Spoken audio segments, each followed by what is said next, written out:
Chapter 30. Heathrow, Wednesday the 13th of June, 2463. Or else I will come and strike the land with a curse. Book of Malachi. Lal stirred, and his eyes flickered open. He saw Bee. She was kneeling beside the camp bed on which he was lying. "Hello," she said. "How are you feeling?" The contours of her face glowed in the light of the lamp. "Where am I?" "You're safe. We're all here. Andy, Guppy, James." Lal's eyes got accustomed to the gloom. He was in a dismal room with dank, rotting walls. Outside he heard the rain, and inside he heard water dripping from somewhere. He rolled his head to where brighter lights were shining and voices murmuring. He could make out the silhouette of James, with Guppy sitting alongside him. "What time is it?" "Relax." She started stroking his brow. "It's Wednesday, past 10 at night. We're in the vicinity of Heathrow." Lal looked up at the shadows dancing on the ceiling. Wednesday evening. I must have been asleep for over 24 hours, he thought, licking his lips, which were cracked and dry. "May I have a drink?" he asked. "Of course you can." She got up to fetch one. He closed his eyes again. He ached. Disturbing remnants of his last dream were still vividly real to him. Is this what it's come to? Is this what I now have to put up with, a fugitive sleeping rough? He remembered the discomfort of that first season's dig in London a dozen years ago, pitching camp at a different glade or building every couple of days or so. It might have been an adventure for the younger ones like Bee, but he had soon got tired of it, the lice, the cold, the perpetual smell of wood smoke. "You gave us a bit of a turn, you did," said Bee. He opened his eyes and looked into hers and frowned. "You fainted, don't you remember? Nearly fell off your horse." "Did I?" The images started coming back to him. Reaching the river at Eton Bridge, getting into a boat, rain, getting drenched, mooring, mounting their horses, in pain, feeling faint and sick. "I gave you something to help you sleep. You're still a bit groggy." "Groggy? That's an understatement," he said hoarsely. "Whatever you gave me could have knocked out a horse." He felt as if he had awoken from a hard weekend of drinking. "Oh, that's another question," he thought. "How do I get a stiff drink?" "Why are we here?" Heathrow was no more than 7 or 8 clicks from Windsor, but being within the M25 orbital, it had been declared radioactive and sealed off. However, as it was on the perimeter, the radiation had degraded soonest. He knew that the airport area was heavily forested, and most of the buildings in states of extreme dilapidation. This place would have been scavenged over hundreds of times, and most likely there would be squatters about. "Andy thought it best. They're searching for you. We couldn't take you far, and here they'd never suspect we're right under their noses." Lal grunted. It sounded to him that while he had been dead to the world, the others had been getting organized. He heard heavy boots crunching over the floor. He looked up to see Andy towering above him. "Hello, Doctor," he grinned. "Slept well, have we?" Lal mumbled something back. While he felt enervated, Andy seemed full of energy and purpose. "Well, while you've been dozing, we've brought what we could sneak out from the palace. Horses, food, weapons. James's kit, batteries, your clothes. We can't go back there now." James and Guppy joined Andy and greeted Lal. Both had colds, plus James a barking cough. With Bee's help he sat up, took the canteen from her and drank deeply. When he finished, he swilled his mouth with water, spat, and pouring some into the cup of his hand, splashed his face before running his wet fingers through his hair. He shook his head to clear it. "I need the toilet." "Oh, I don't have one," said Andy. "Using the room next door. I'll show you." Lal was unsteady, and he helped him to his feet and took a torch from his belt. "We'll definitely be needing this," he smiled. When they returned, Bee dressed his wounds and said they looked somewhat improved. He changed from his infirmary gown into loose cottons and began to feel slightly better. "So what's going on?" he asked. "Price on your head, Doctor, and I hear there's a price on mine," said Andy cheerfully. I guess in a couple of days there'll also be a price on guppies, James's, and even B's pretty one too. What do you mean? Well, stirred up quite a hornet's nest we have. The guards have been confined to barracks. The Interior Ministry doesn't trust them anymore. Brigadier Martin Thomas has been taken into custody along with 8 others, all senior officers. No one's heard a peep from them. Plus, they've got a regiment of Intmin troops in London searching for us right now. He chuckled. Those pansies wouldn't know where to start, and I'm told they're pissing off a lot of people, and not just us guards. Lal frowned. A regiment of soldiers? He could hardly believe it. Yeah, a regiment. Plus a rumour of a further 3,000 on the way. Someone's taking this seriously. Indeed they were, he thought, very seriously. Are you in radio contact with anyone? No, not now. We could be too easily traced. But we've got James set up with all his gear and he's been trying to load the data spheres. Any luck? Working on it, Doctor. And I'm preparing the head. Andy saw Lal frown. Maria's head. We need to boil it down. He gestured to a large pot sitting on a standard-issue portable stove. Lal saw something lying beside it on the floor covered by a cloth. He guessed what it was. He nodded and sat down on one of the camp stools which encircled the lamp. Bee produced some food. It was meagre fare, and he politely declined. He wasn't hungry, but a voice in his head told him that he'd better soon get used to it. In the middle of their discussion, Andy announced, "In she goes!" All turned to see him pick up the head and dunk it into the bubbling water. "Take a few hours." He replaced the lid, sniffed his fingers, pulled a face, and wiped them on his fatigues. It was in the early hours when James quietly said, "Think I've got it working." The others moved their stools around his 2 screens. "The data spheres use a lot of power, but I reckon we've got enough battery to last us until daylight. Which one do you want to see first? All are classified highly confidential." He went through the data spheres. Vivimus DS-12, DUT, Vivimus DS-14 Staff, 11 3G R&D, Records 1, Records 2, Records 3, Leaders. "Let's look at number 12, DUT," suggested Lal. "OK, no surprise," he said, and loaded it onto the drive. The system purred. Within 30 seconds, dozens of holograms of Sanjay Dutt revolved on the screen. Lal felt a tingle of excitement. James spoke clearly. "Menu options." The list dropped down. Lal scanned them. "Ask it for memories." "Memories," said James. A chronological list came up. Birth to 5 years, 5 years to 10 years, 10 years to 15 years, and so on. "When we watched the snares in your den, didn't Larry make some comment about fixing some deal in Como?" "Yeah, good place to start," said James. "Marshall Lee, Como." For several seconds the screen was blank, and then a gloomy image of a garden with a large tree and a classical balustrade started to emerge, gradually becoming clearer and brighter. Then it scanned a lake with mountains. When they heard someone in the background shout, "They'll be here in 10-15 minutes," all of them cheered, and Lal slapped James on the back in congratulations.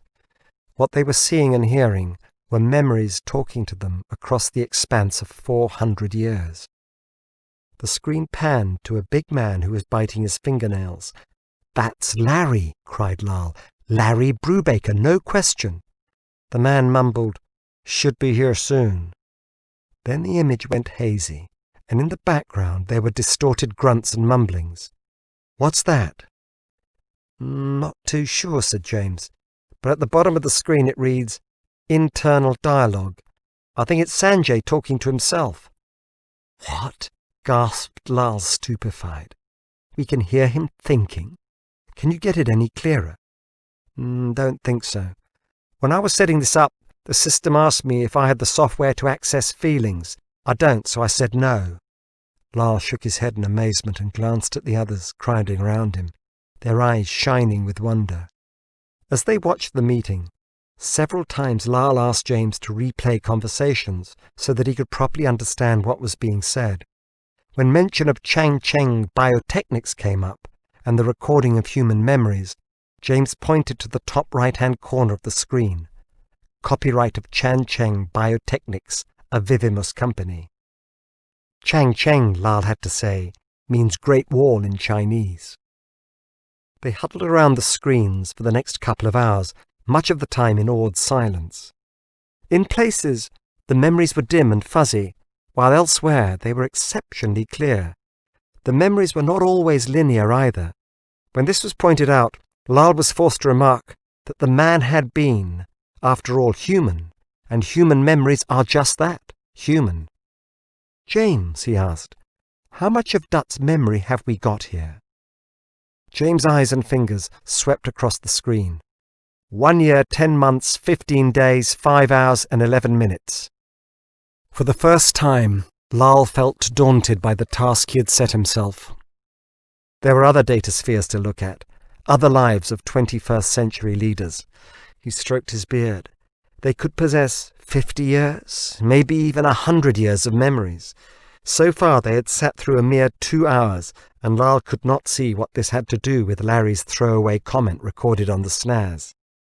How many thousands of hours would we have to trawl through? He was just about to ask James to move on to another time period when the images showed Marshall Lee and Sanjay Dutt move away from the others and start talking in the garden. Lal was the first to notice that the timbre of their voices changed once they were alone. They forewent the measured words they had been using up till now and began speaking to each other in shorter sentences. What struck him was how quickly these two immensely powerful people dropped their masks and were soon conversing like conspirators. He stared at the images in appalled bewilderment. How could such a civilized century, which had created such awe-inspiring technology, have allowed such tyrants to emerge? Lee was gesticulating. "China cannot survive in the present state." "I agree," said Sanjay. "Other people are working against us." "Enemies?" "Yes, Americans." "Indians? Europeans?" "Yes, them too."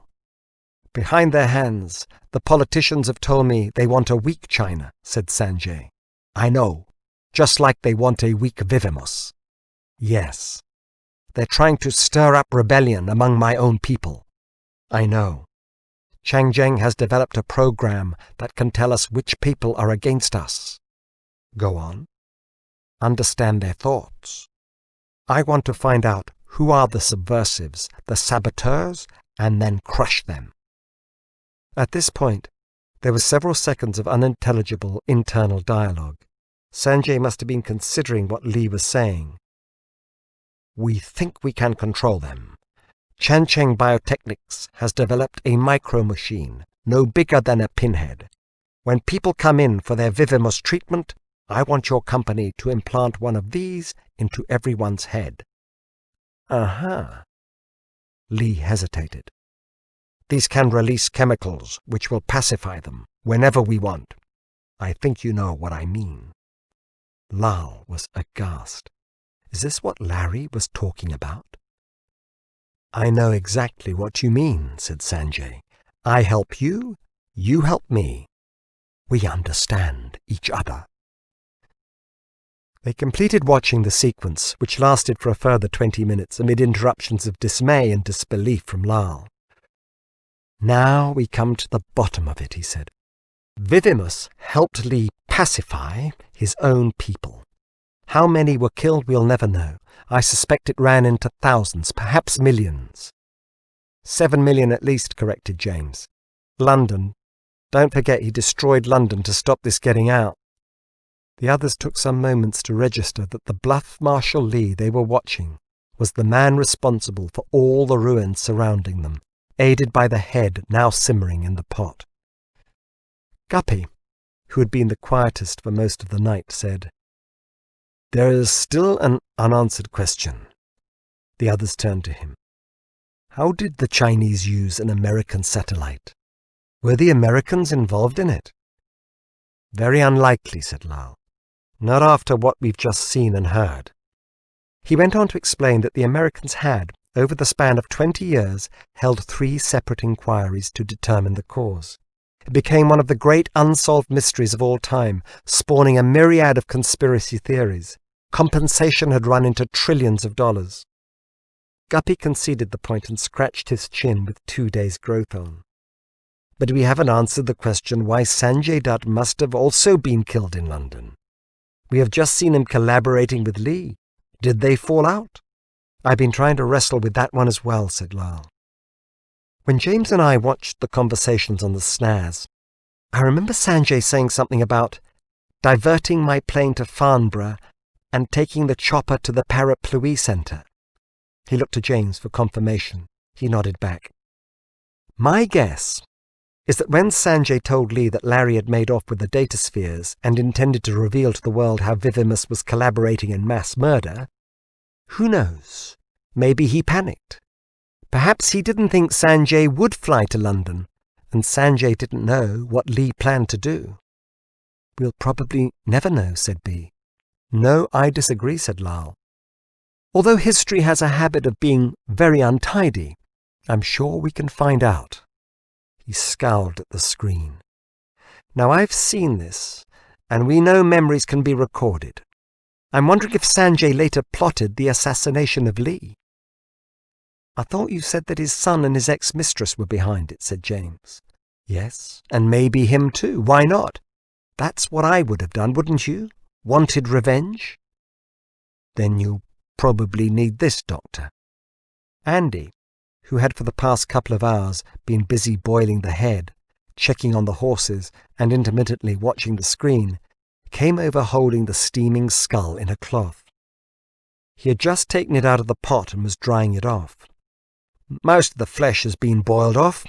He studied it, and with his thumb dug out a stubborn piece of translucent muscle lodged in its cheekbone. He held it up and then turned it around so that they could see the back of the cranium. Here.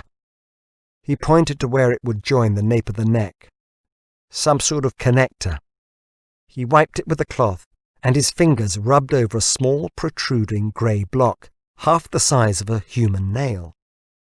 Now the other one, the one we found in the underground, that also has a similar connector, but the bone has grown around it.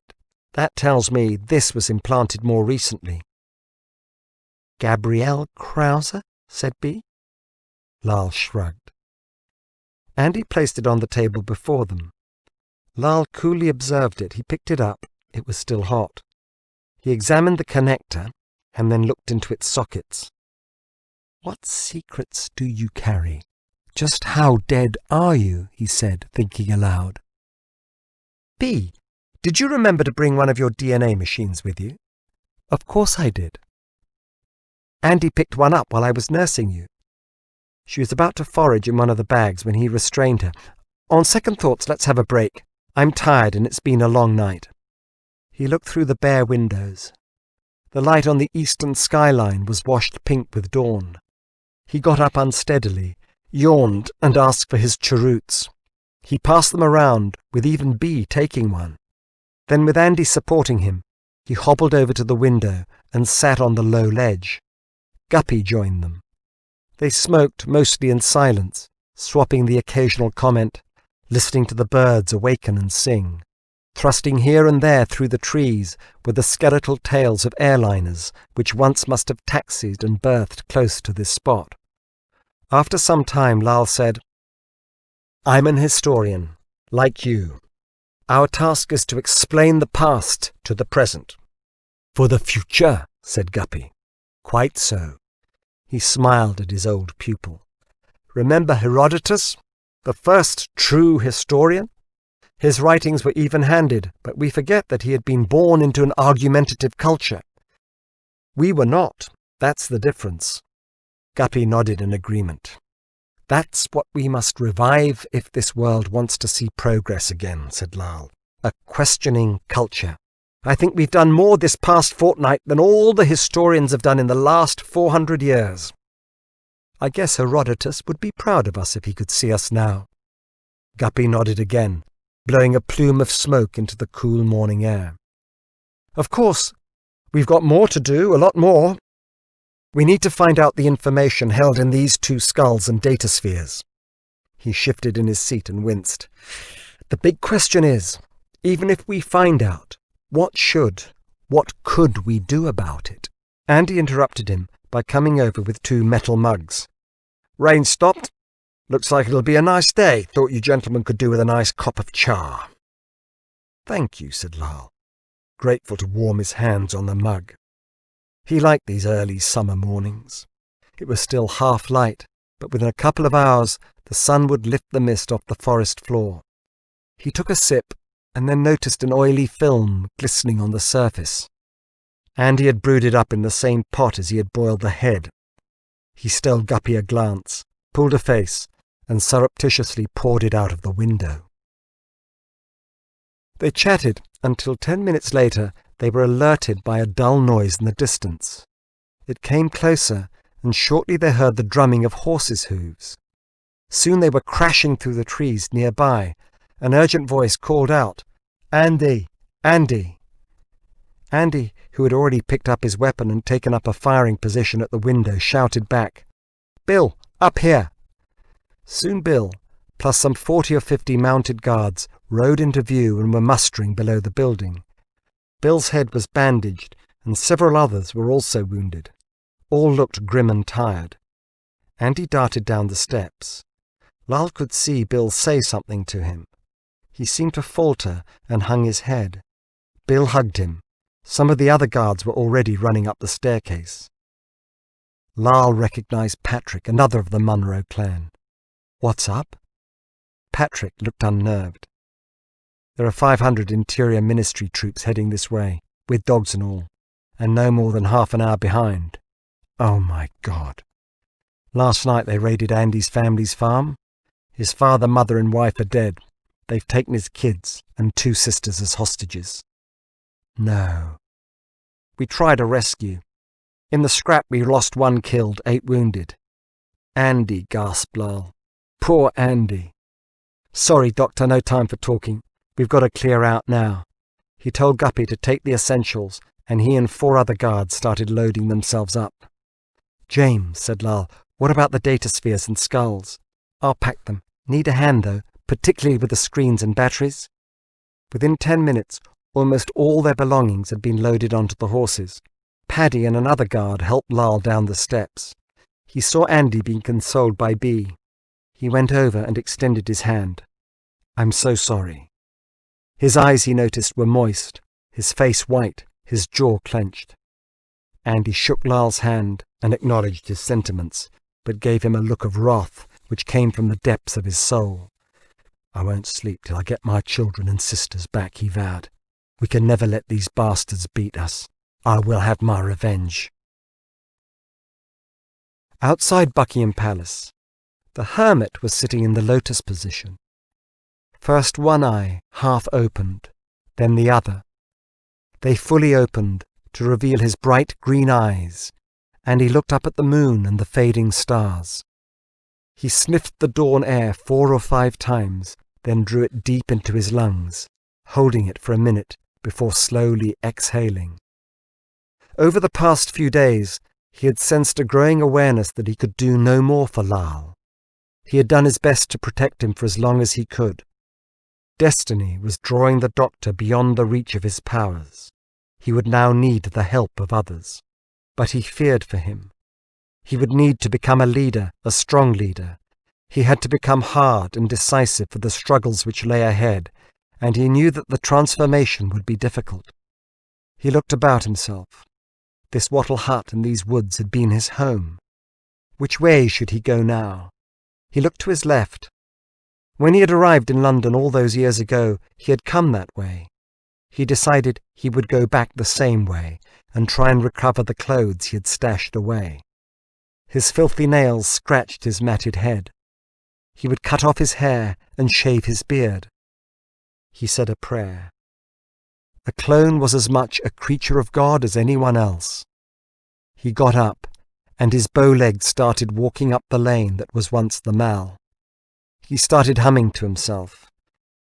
Before he submerged into the tunnel of trees, he stopped, turned around to look at the spot he had lived in for so long, waved, and disappeared.